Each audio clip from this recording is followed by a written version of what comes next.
listen, you're the client, you're the patient, you are in charge. You're your own advocate for your skin. You have the right to ask questions. You have the right to have that time in their chair.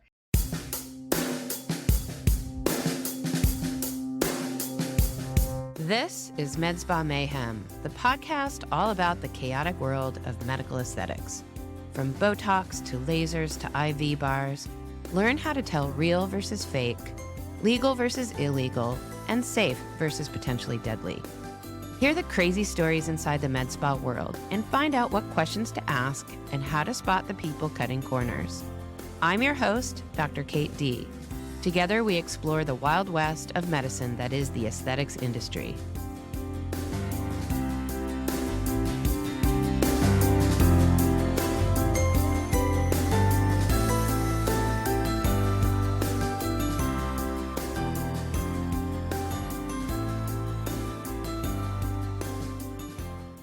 Hi, this is Dr. Kate D, and I'm here today speaking with Lindsay Holder. Lindsay is an esthetician and CEO of Lepre Beauty in Greenville, South Carolina, and we're going to talk about all things aesthetics.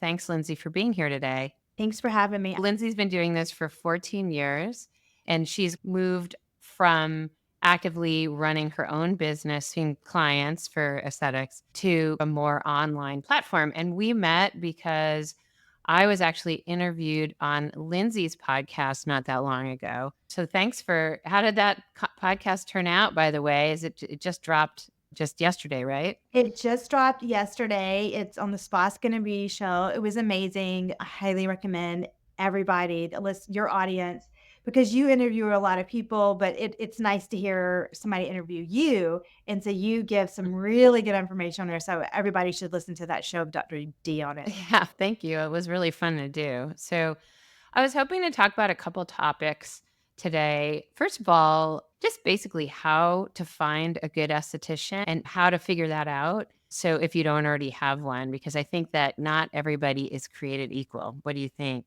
Oh my goodness, I definitely think that. And it's especially interesting finding an esthetician when you're an esthetician because you're even more particular. And after being an esthetician for so long, I know how to find an esthetician now and what to look for. So I want to go down a list for your audience. First and foremost, I do think referrals and recommendations go a long way. And if you think about it, when you want to find a hairstylist or anything like that, you usually ask your friends, like, hey, who do you get your hair by or whatever? And you look at their haircut. You're like, her hair looks good. I don't ask people who I don't like their haircut or if their skin looks really good and you can tell that they're taking care of their skin. Ask them who they go to. I really think that speaks volumes versus just getting online somewhere or just Googling it. I really like to ask for referrals. And if you have a special need with your skin, you're going to want to also look for a specialist in that area. So if you know somebody that has struggled with rosacea or acne or something or hyperpigmentation, or they have more mature skin or wrinkles, you want to go to somebody who also specializes in that or has a really good understanding of that.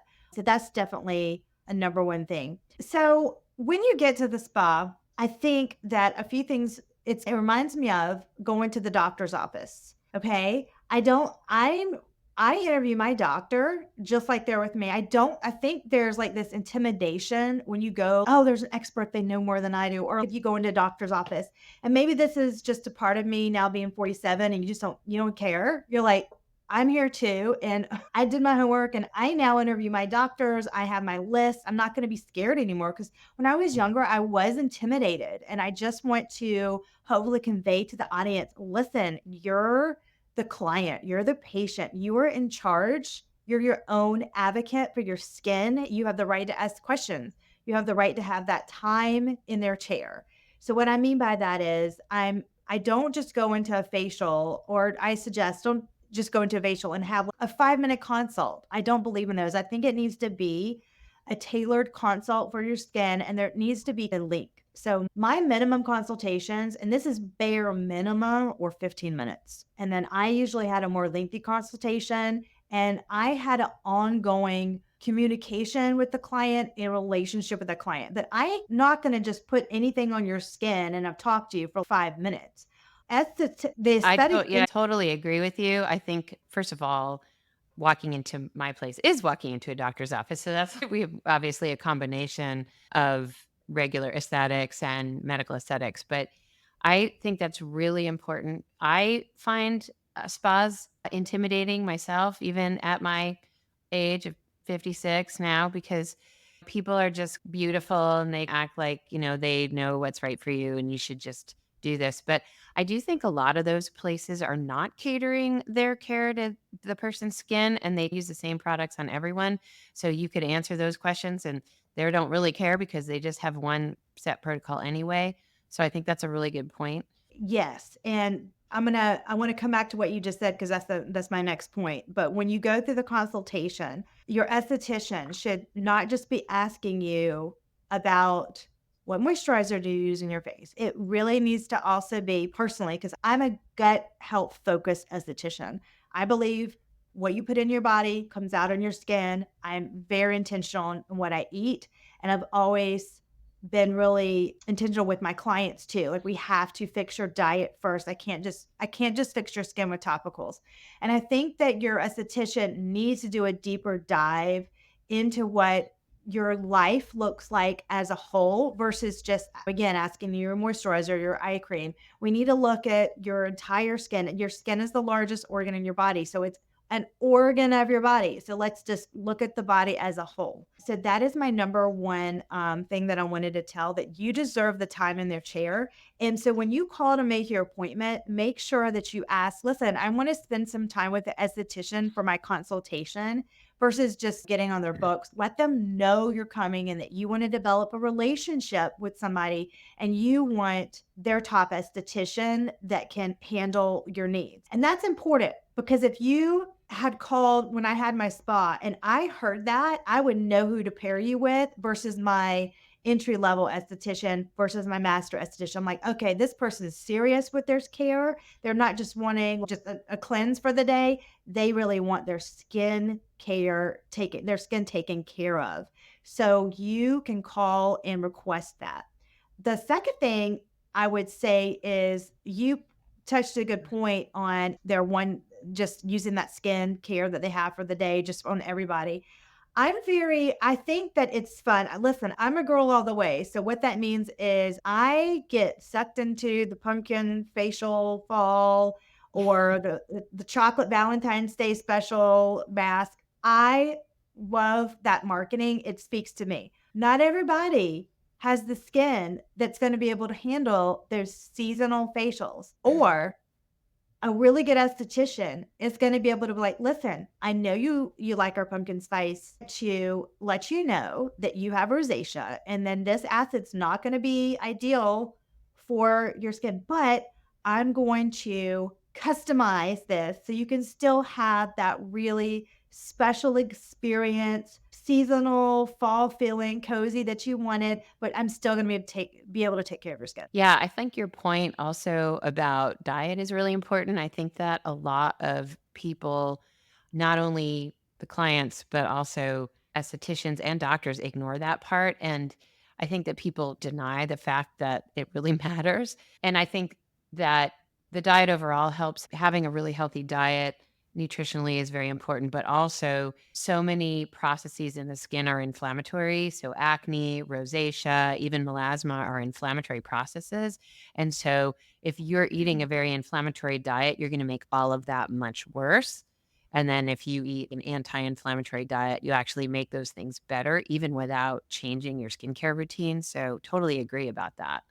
It's just been such a passion of mine. My son is 17 months. He had a strong case of eczema. I had to figure that out on my own, and I figured it out. I even have it on my website. You can see his before and after, and it just pains me to see his before picture, Yeah. but it makes me so happy to see his after. When I was in that moment looking at my son, it gets me emotional a little bit because I thought, here I'm a new mom. A poor baby is struggling, his face, his skin. And then I thought, buckle up. You're an esthetician. You're going to figure this out. So I did a deep dive And I really put everything together. Guess what? So I got him straight, and that was not easy to do. And he is doing wonderful. Then, me, one day, I woke up with a massive rosacea. I've never had rosacea in my life, flare up. And I went to two dermatologists because did not believe the first one was a denied. I'm like, no, I'm sorry, that is not what this is. I do not have that.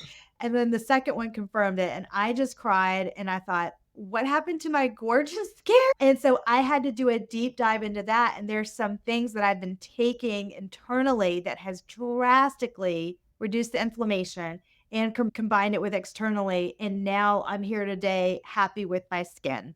So those are two just personal stories recently. Of course, I've had some great acne stories in the past, but inflammation is the number one culprit, I think, to not only skin health, but just overall health. A lot of diseases are basically because of inflammation, if people don't know that. So just wanted to say that. Yeah, I totally agree. The level of inflammation that people have from a typical American diet is really high. So, any kind of inflammatory disease you have, whether it's an autoimmune disease or heart disease or just the common cold, it gets so much worse if you're eating really inflammatory foods. And yeah, that 100%. would be a great topic for a whole other episode. It That'd be really really would. But you interesting. probably don't want to.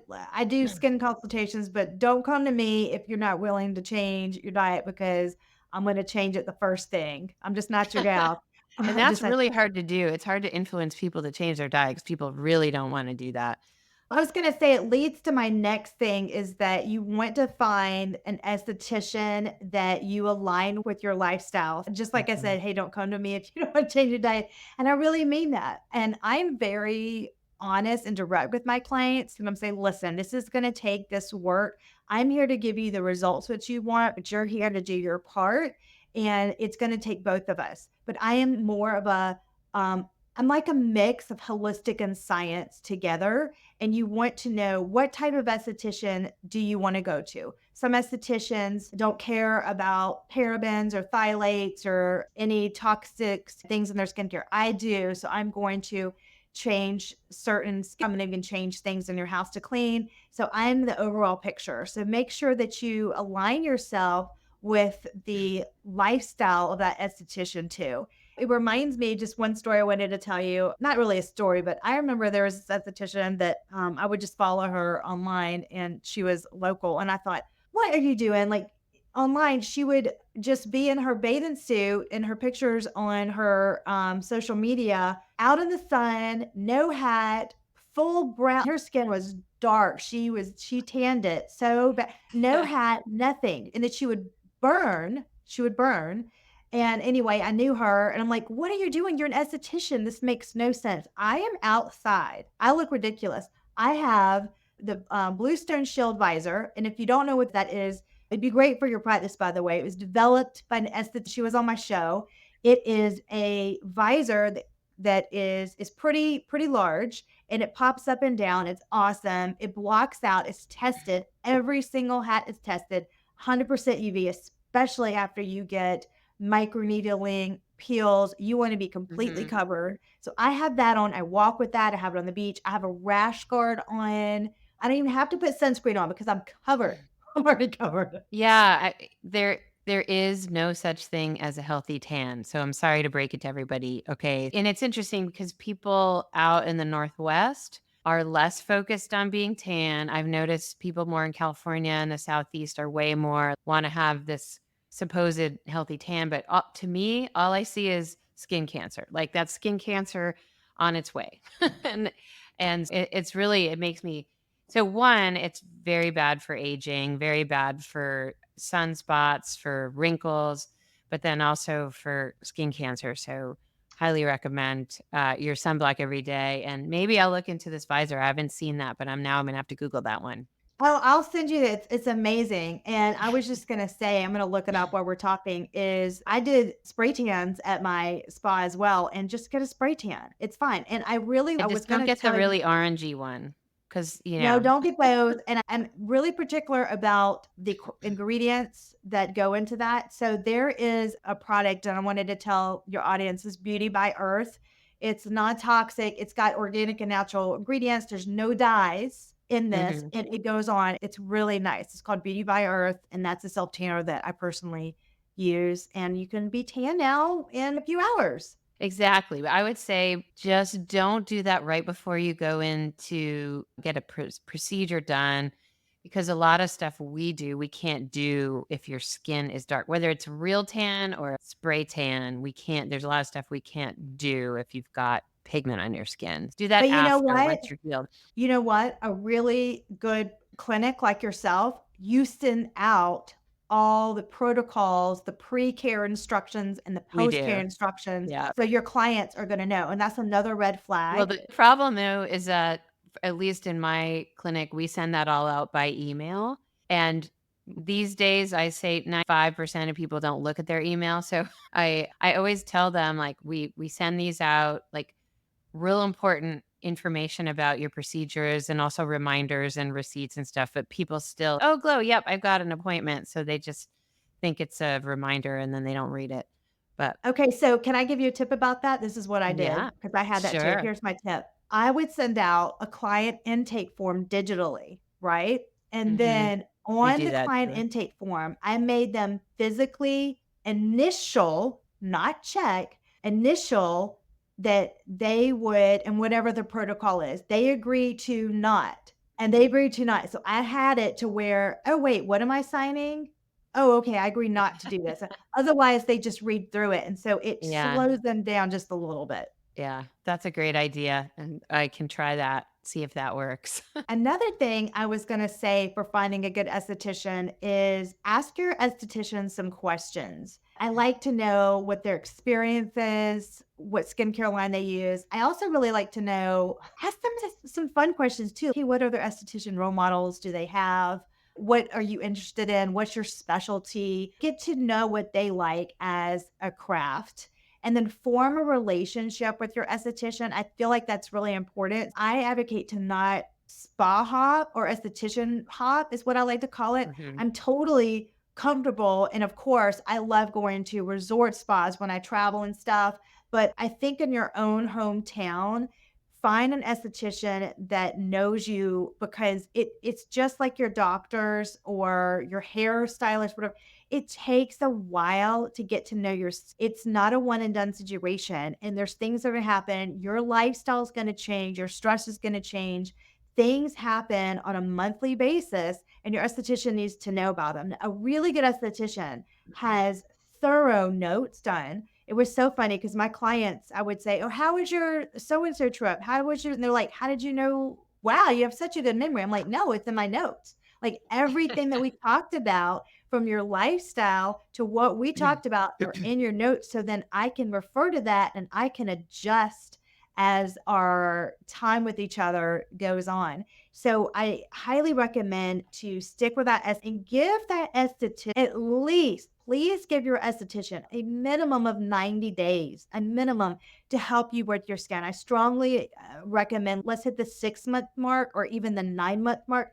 Give that person a chance. If they have not turned your skin around in 30 days, it's not their fault. It takes a long time. Please be patient and give them a chance. Yeah, I always tell patients that when you're a kid, it's about a 4 to 6 week turnover of your epidermis. So from a new, keratinocyte to work its way up in slough, right? But as you get older, that gets longer and longer. It can be 8, 10, 12 weeks.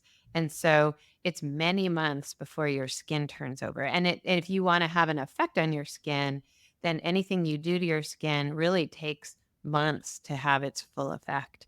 And so I totally agree with you. Give it at least 90 days. Totally agree with that. I will also give a plug to any esthetician who does have access to what I call medical grade skincare because the skincare products are all over the map as far as quality.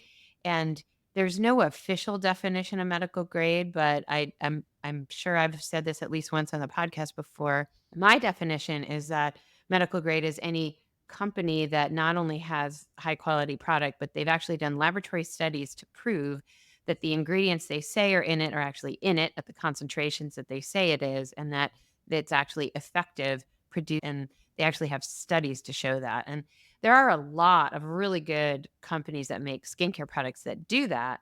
But there are also a lot of companies that don't even bother. They just make a product and they put it out and they try to sell it.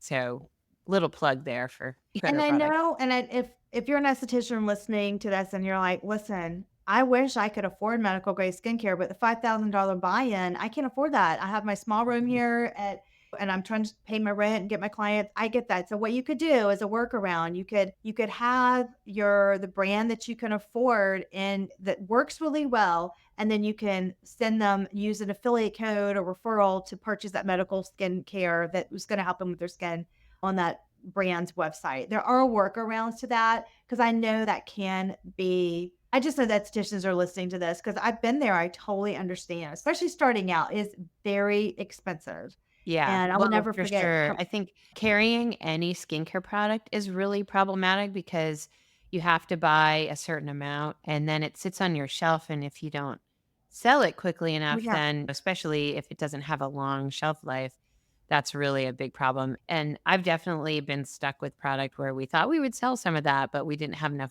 patients who fit that particular category. And so I realize that can be really problematic. Obviously, I now have a really busy practice, so we're able to do that, but in the very beginning, it was really difficult. It's very hard. And you're Mm. always going to have inventory at the end of the year that's left over. And that's just the way it is. That's just business. Yeah, yeah. I always So brought that home. I'm like, looks like I got another cleanser. so is there any other tips you wanna give about finding a good esthetician? Have you said So we talked about this a little bit on my show, but I was going to say I'm okay with businesses running specials because that's normal. You're gonna have Christmas specials, holiday specials. That's just the way all businesses run, and that's fine. But I do not really recommend getting a really deep discount like a Groupon or anything like that.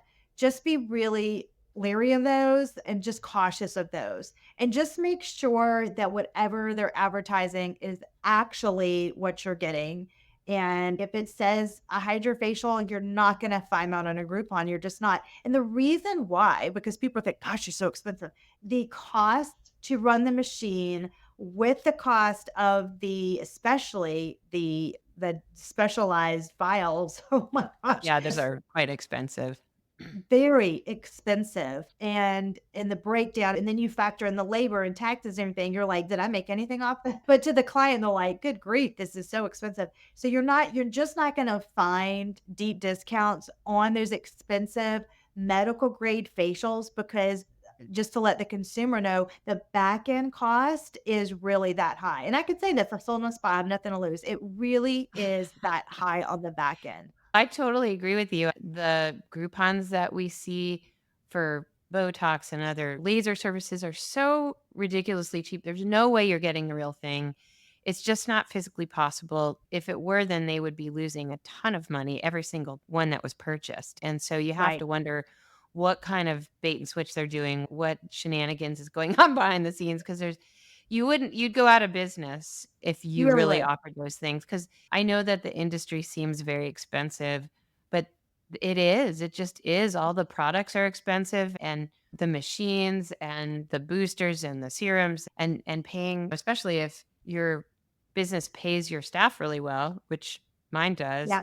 then there's it's a very expensive idea of offering these things. And so the deep discounts, they just aren't real. So something's missing. When you touched on that you pay your estheticians really well, it's okay to ask her is, "Hey, how do you like working here?" That's a very simple question, and Mhm. that can tell you right away if that esthetician is gonna be there for a while and she likes her environment. If she likes her environment, she's gonna be happy and she's gonna wanna take really good care of you, and she's not gonna be like, "Oh, dreading her job or upset or whatever." So if your esthetician's happy, your skin's gonna be happy. Yeah, I totally agree. And the other thing that really hits me with random places for facials is sometimes it will be an hour long advertisement for product. Like they're really pushing product. And Right. I really hate that. I have a really good skincare regime. And so if I'm off on vacation and having a facial or something at some spa,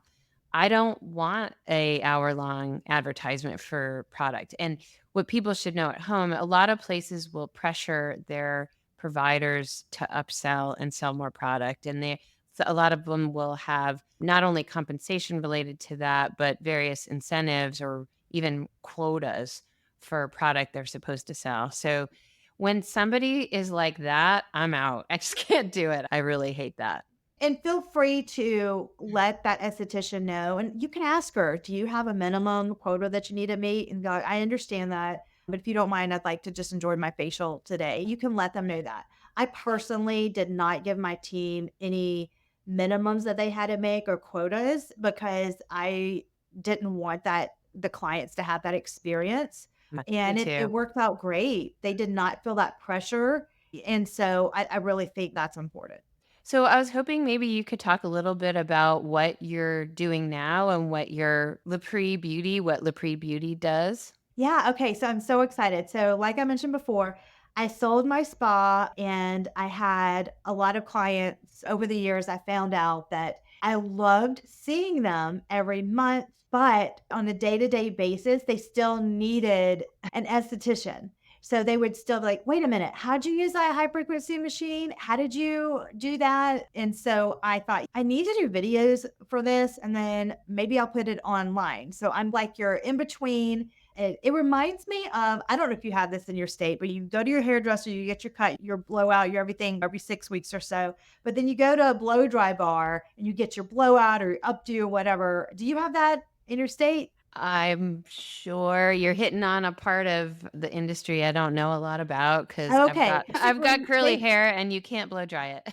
Oh, okay, okay. Basically, they say you're not cheating on your hairstylist because they're doing just the blowout and whatever. I'm the same Uh, way. You're not cheating on your esthetician. I'm here to help you in got it. between to get between your esthetician visits. So my online business is called Lepre Beauty. That stands for Lasting Everyday Present Day Beauty. And I am here to give you skincare tutorials and product reviews. I do every week you get a different video and I do exclusive podcast interviews like you have one on there. You gave an Awesome. excellent one. So go watch Dr. D's exclusive podcast interview. We talked about RF microneedling. It's inside the membership. It's totally free, by the way. There's no cost to it. So you could just join for free. Anybody can join. And soon I'll be launching a community inside where you can connect with other people who are passionate about skincare. And we have a nice, friendly community where you can be around other women who are interested in skincare. That's awesome. I am all about education. That's why Yeah. I do the podcast, why I wrote the book. And I spend now most of my time when I see patients is all in consultation. So I'm doing education all day long. I've moved away from doing procedures so much. I do have a few patients who are just diehard, will never see anyone else. But for the most part, I just like the educational part. So that's been my favorite thing too. This you should start something like this because that has been after you've done it for a while, you get the same questions over. You're like, gosh, I just need to do a video and tell people how to do this. And so you can Mhm. easily just watch a video and I will show you how to do a facial massage. I will show you how to do microcurrent on your skin. And I also tell you the products that I love because I am sent a lot of products. So only the ones that I really love make it into the membership. And then I tell you about the company, why I love it. And I give you tips on how to use it from an esthetician perspective. So Mhm. I'm able to take a product and use it differently than the average consumer would use it. And I'll tell you all of those tips. That's awesome. Do you spend any time debunking myths or anything like that? Because I also think No, that's I very helpful. decided I don't. There are two ways I could do it. And I thought, you know what? I'm just going to highlight the benefits of this product, only the products that I Mhm. like, make it in there, and then how to use it. And the videos are not long because I do value your time. So you can download it in the iOS or Google Play Store. Just type Lapree Beauty, Lapre Beauty in your phone, and you can download the app and then videos are meant to be like 2 minutes, maybe Mhm. 3, maybe a minute and a half. I really wanted bite-sized videos. For what you're talking about, I just feel like that would be a longer video, and I wanted to get, like, punchy, like, straight to the point. I've just got a minute of your time. This is how you fix your face. This is how you microcurrent. I'm sure I could do it in a minute or two. I could come up with something. I could be pretty terse. All right, well, I'll work on that one. You were telling me earlier that you had this kind of crazy microblading story. Do you wanna tell that? I just thought I was just frustrated. Had a spot and I just knew of close to me. And one thing that we would love to do as estheticians were two things: microblading, and but we also love microneedling as well. The board won't let us do that without underneath the doctor's supervision. Can you explain for our audience about what microblading is? A Oh, lot okay. of people probably do, but some don't. So you probably see women with these beautiful shaped brows, and you're like, "Oh my gosh, I wish why did my brows not do that?" They're getting micro blading done, so they're having to cut into the skin just a little bit, and it's like a temporary, a more permanent tattoo. It's like pigment, as I like to explain it, and you need an aesthetics license, but I don't know how your state is, but in order to perform that, and you really have to be under a doctor's care. I don't necessarily agree with that really. I really think an esthetician could do that without a doctor's, but that's just our state regulation. Well, So my it's point is, interesting I was in Washington State, you have to have a tattoo license in order to do microblading. well, see, I even think that's fair. I even asked my state, could we do that? We couldn't even do that with a tattoo license. It had to be under doctor's. I just didn't Mhm. understand that. I thought that was just not fair, honestly. So I was more upset because she was doing it, and it's got great results. It's really, if they're really talented, it's a beautiful result and it lasts a good while. And she was just doing that. And so I personally didn't call the board, but somebody did. And then I noticed that she moved to a doctor's office pretty quickly. There's little things, and a lot of Interesting. things that I saw mainly happened. I saw a lot Can we during just COVID. can we just talk about microblading for just another second? Yeah, so microblading has been around for at least 10 years or so. And the thing about it that I think is really important for people to know at home, if you're going to try microblading, so this is really for people who either have very little eyebrow or they over tweezed in the 90s or they just want it to be fuller and Or they're um, mature and they're losing a lot of their hair, yeah. yeah, and that happens, and it does involve a mild cut, but many little linear cuts to make it look like like hair, But and yeah. then with ink to permanently embed the hair-looking ink, whatever, it's like a tattoo of your brows, right? And the real particular thing, besides being licensed and being clean and being careful, is it is a total art. And I have seen some really bad microblading results because they're not even, they're not symmetric, one's higher than the other. Nobody's brows are even to start with. Everybody's a little asymmetric. And so I feel like you have to go to someone who's a true artist. Okay. Yes, Not yes. everyone has that eye. And it lasts what, a year or two, it Yeah. fades after a while. People get it redone. It's But gonna yeah. 100%, but I feel like Mm. that's with anything. That's even when I get my brows waxed. It's Oh, really good. absolutely. That is a true art form. Aesthetics is that is the name of our industry because that's what it is. Aesthetics. It's pretty, right? We're trying Yes. to make, and you have to have that eye. And I we used to do lash extensions at my spa too, and even that is a true art, It's and you totally really an have to art, know what yeah. you're doing. And I think so that's true of regular aesthetics, that's true of medical aesthetics as well. Just because somebody learned a particular skill doesn't mean they've taken that skill into an art form. And I will say that I did not know when I started injecting Botox that I would be able to practice at that level. And I felt amazing once I achieved that. Like it feels really great to be able to be an artist with a needle. I think that's neat for me. But not everybody achieves that. And you can go to lots of people who inject Botox and they can make you not look pretty at all. Okay. And this is the same with brow waxing, microblading, anything that you're doing for aesthetics. So I think that that's like hugely important. And a lot of that is goes back to what you were saying in the beginning about getting a recommendation from a friend because that friend might say, "Oh gosh, don't go to her for micro because I came out and it took me a year to make my brows look normal again." Like those recommendations are really important. And even look those up on Instagram too, because they usually post before and afters of their work. And it's so funny. I think 2 years ago, there was this brow place, and all she did was brows. I was like, "Oh, Imma look her up," and because I was looking for a new brow person, and then I looked up her work, and I was like, "Nope, that's not what I'm the look I'm trying to go for." So I have my brow person now, but I thought, "Wow, picture does say 1,000 words." I feel that way about lips. I think if you look at someone else's work and they are busy giving everybody ducky lips, and if Oh, that's what you want, okay. But otherwise, I would just run in the other direction. but There was a provider, this was actually a doctor, it was a few years ago, so this person's not around anymore, but she was new in the area. And I heard from several patients who came to me afterwards where they like went in for a consultation, met this woman, and freaked out at what she looked like because she was just overstuffed and she looked bizarre. And they just never went back there because it's like, if you think that's a great look aesthetic, good. Yeah. then that doesn't match what I want. So, that also, if you look at the provider and you think, oh my gosh, I don't want to look like you, I would not have them provide services for you.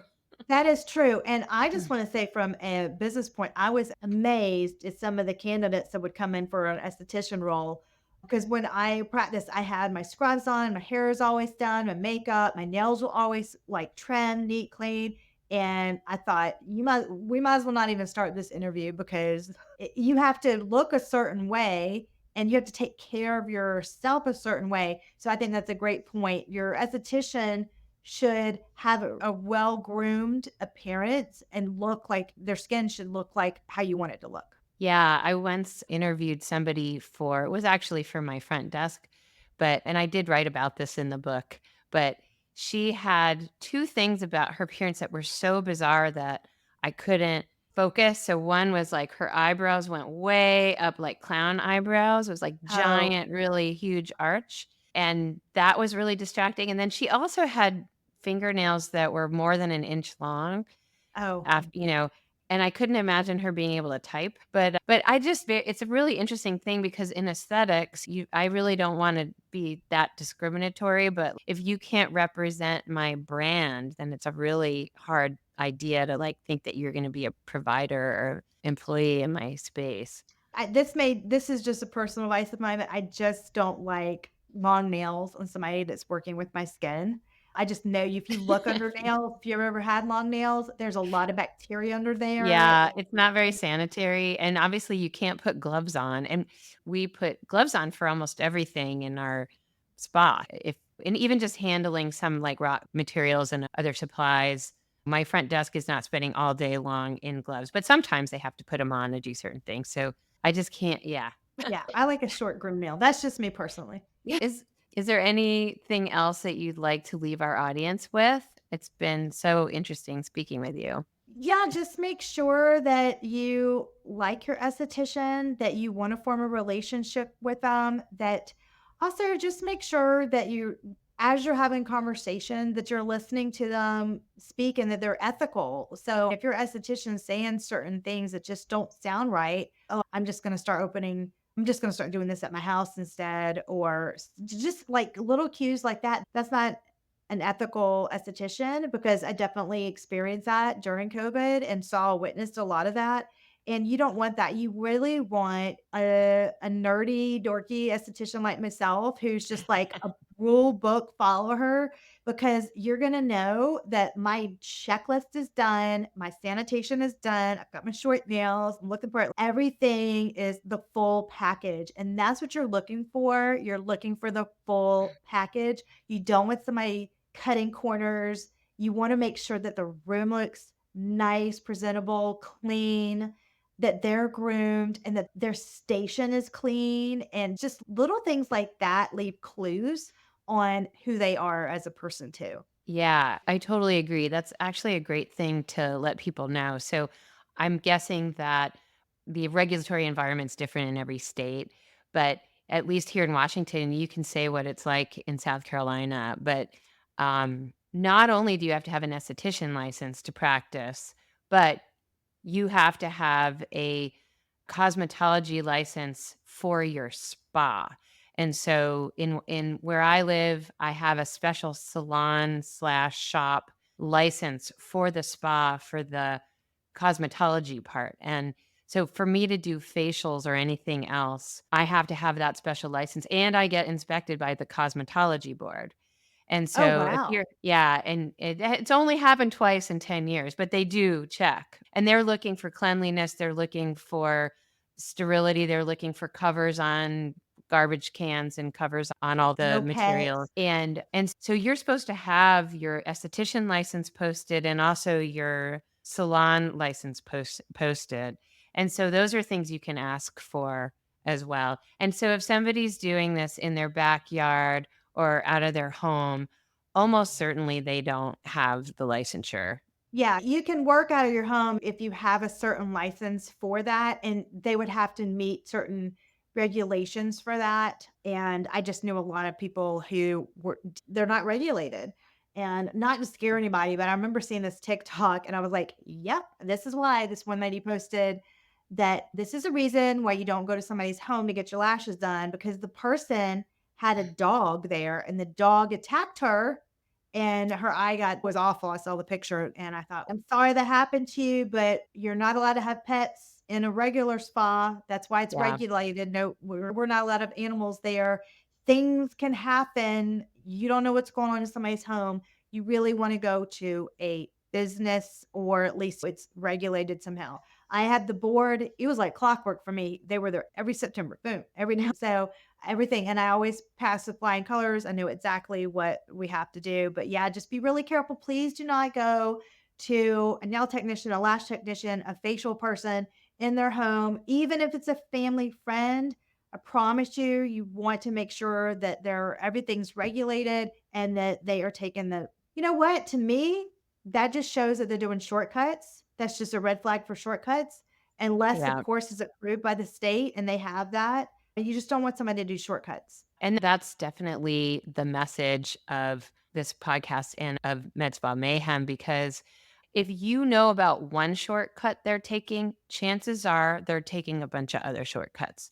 And it's Yes. not necessarily safe at all. If someone doesn't have a medical director, chances are they're not buying product legally. They may be buying fake product or importing product from other countries. It's a really dicey world out there. So definitely look for those licenses and yeah, and stay out of people's backyards for your Oh waxing and your god. facials. Yes, please do. I would love to tell your audience before we go, if they want just like a 7-day free guide, they can go to lindsayholder.com/guide, and I will give you a 7-day free skincare guide on how to take care of your skin if they would like that. Awesome. Well, thank you, Lindsay, so much for being on the podcast today. It's been a great conversation. This was a lot of fun. Thank you for asking me, Dr. D. If you've learned something and like what we're doing, please tell your friends and give us a 5-star rating in your podcast app. If you have a question or a crazy story of your own you'd like to share, please send an email or voice recording to info@drkatedee.com. That's DRKATEDEE.com. Or reach us through the website medspamayhem.com. And read the book. Med Spa Mayhem is available everywhere books are sold. Thanks for listening.